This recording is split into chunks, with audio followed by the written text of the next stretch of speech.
Haunted रास्ता। रहस्यमयी रात। रात का समय था।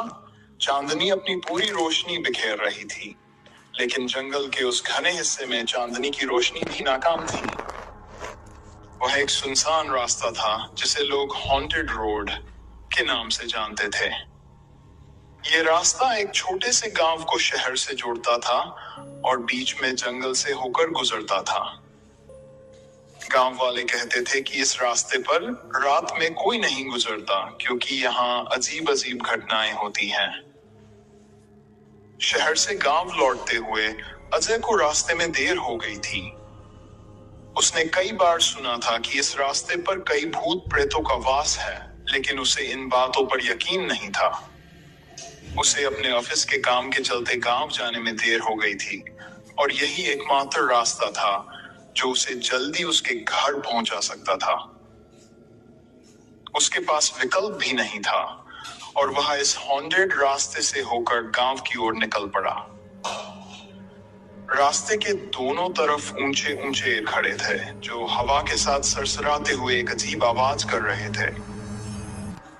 अजय अपनी बाइक पर तेजी से चलता जा रहा था, लेकिन उसे एक अजीब सा डर महसूस हो रहा था। उसकी बाइक की हेडलाइट्स जंगल के पेड़ों पर पड़ती तो उनके बीच से झांकती परछाइयां और डरावनी लगने लगती। भागदू पहली घटना। अचानक अजय की बाइक खुद ब खुद बंद हो गई। उसने सोचा कि शायद पेट्रोल खत्म हो गया होगा या बाइक में कोई तकनीकी खराबी आ गई होगी। उसने बाइक की चाबी घुमाकर उसे स्टार्ट करने की कोशिश की, लेकिन बाइक ने स्टार्ट होने से इनकार कर दिया। चारों तरफ सन्नाटा था, केवल उसके दिल की धड़कन और जंगल की सरसराहट सुनाई दे रही थी। अजय ने इधर उधर देखा, लेकिन उसे कोई भी नजर नहीं आया। तभी अचानक उसकी नजर सड़क के किनारे खड़े एक बूढ़े आदमी पर पड़ी जो फटे पुराने कपड़ों में लिपटा हुआ था। वह आदमी एक लाठी के सहारे खड़ा था और उसकी आंखें अजय की तरफ घूर रही थीं। अजय ने सोचा कि शायद वह गांव का कोई बुजुर्ग हो जो किसी काम से यहाँ आया हो। बाबा, यहाँ आप क्या कर रहे हैं? अजय ने डरते डरते पूछा। बूढ़े आदमी ने कोई जवाब नहीं दिया, बस घूरता रहा। अजय को लगा कि उसे कुछ मदद मिल सकती है, तो वह बाइक छोड़कर उस आदमी के पास गया। लेकिन जैसे ही वह उसके करीब पहुंचा, बूढ़ा आदमी हवा में गायब हो गया। अजय के पैरों तले जमीन खिसक गई। उसे समझ नहीं आ रहा था कि यह क्या हो रहा है। वह कुछ सोच पाता तभी उसे अपने पीछे किसी के कदमों की आहट सुनाई दी। भाग। अनजान साया। अजय ने मुड़कर देखा तो उसे एक साया उसकी ओर बढ़ता दिखाई दिया। वह साया इंसानी आकृति का था, लेकिन उसका चेहरा साफ नजर नहीं आ रहा था। अजय को महसूस हुआ कि वह साया उसके करीब आ रहा है और उसके शरीर में एक ठंडक की लहर दौड़ गई। अजय ने तेजी से अपनी बाइक को फिर से स्टार्ट करने की कोशिश की और इस बार उसकी बाइक स्टार्ट हो गई। वह बिना पीछे देखे तेजी से बाइक चलाने लगा। रास्ते पर उसकी बाइक की रफ्तार बढ़ती जा रही थी, लेकिन अजय को लग रहा था कि वह साया अब भी उसके पीछे है। वह जितनी तेज बाइक चला रहा था, वह साया भी उतनी ही तेजी से उसका पीछा कर रहा था। अजय का दिल जोर जोर से धड़क रहा था। भागजुड़। पुरानी घटना का खुलासा। अजय जैसे तैसे गांव पहुंच गया और अपने दोस्त रोहित के घर पहुंचकर चैन की सांस ली। रोहित ने अजय की हालत देखकर पूछा, क्या हुआ? तुझे इतनी घबराहट क्यों हो रही है? अजय ने रोहित को सारी बातें बताई। रोहित ने गंभीर होते हुए कहा, तुझे नहीं पता, इस रास्ते पर कोई नहीं आता। कई साल पहले एक परिवार इस रास्ते से गुजर रहा था, तभी उनकी गाड़ी का एक्सीडेंट हो गया था। कहा जाता है कि उस हादसे में पूरा परिवार मर गया। कहा जाता है कि उस हादसे में पूरा परिवार मर गया और उनकी आत्माएं इसी रास्ते पर भटकती रहती हैं।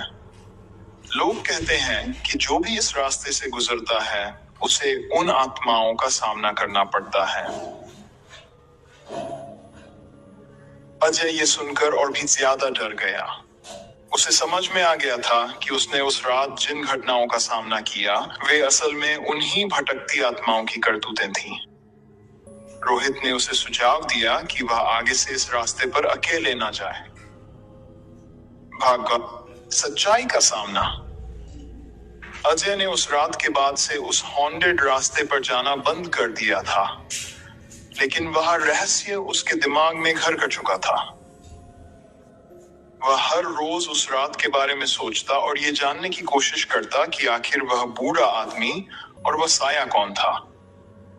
कुछ हफ्तों बाद अजय ने हिम्मत जुटाई और गांव के बुजुर्गों से इस रास्ते की सच्चाई जानने का फैसला किया। गांव के सबसे बुजुर्ग व्यक्ति हरदास बाबा ने बताया, बहुत साल पहले एक अमीर जमींदार अपने परिवार के साथ इसी रास्ते से गुजर रहा था। अचानक उनकी गाड़ी एक पेड़ से टकरा गई और उसमें आग लग गई। गाड़ी में सवार सभी लोग जलकर मर गए। कहा जाता है कि उन आत्माओं को शांति नहीं मिली और वे आज भी अपने मौत के दिन को जी रही हैं। अजय को समझ आ गया कि उसने जिस बूढ़े आदमी को देखा था वह दरअसल वही जमींदार था जो अब भी इस रास्ते पर भटक रहा था। भाग 6 अंतिम सामना। अजय ने फैसला किया कि वह उन आत्माओं को शांति दिलाने की कोशिश करेगा। वह एक पुजारी से मिला और उनसे इस समस्या का हल पूछा। पुजारी ने उसे कुछ अनुष्ठान करने की सलाह दी और कहा कि उन आत्माओं को शांति के लिए प्रार्थना करनी होगी। अगली पूर्णिमा की रात अजय, रोहित और पुजारी उस हॉन्टेड रास्ते पर गए। उन्होंने अनुष्ठान किया और आत्माओं की शांति के लिए प्रार्थना की।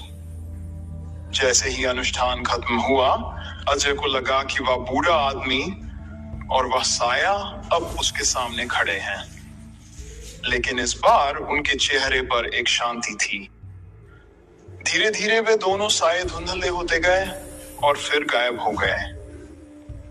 उस रात के बाद से अजय ने उस हॉन्टेड रास्ते से गुजरने में कोई डर महसूस नहीं किया। गांव वालों का कहना है कि तब से उस रास्ते पर किसी ने किसी भूत प्रेत को नहीं देखा। अजय के लिए ये एक बड़ा सबक था कि हर चीज का एक कारण होता है और कभी-कभी हमें अपने डर का सामना करके ही उसे दूर करना पड़ता है। समाप्त।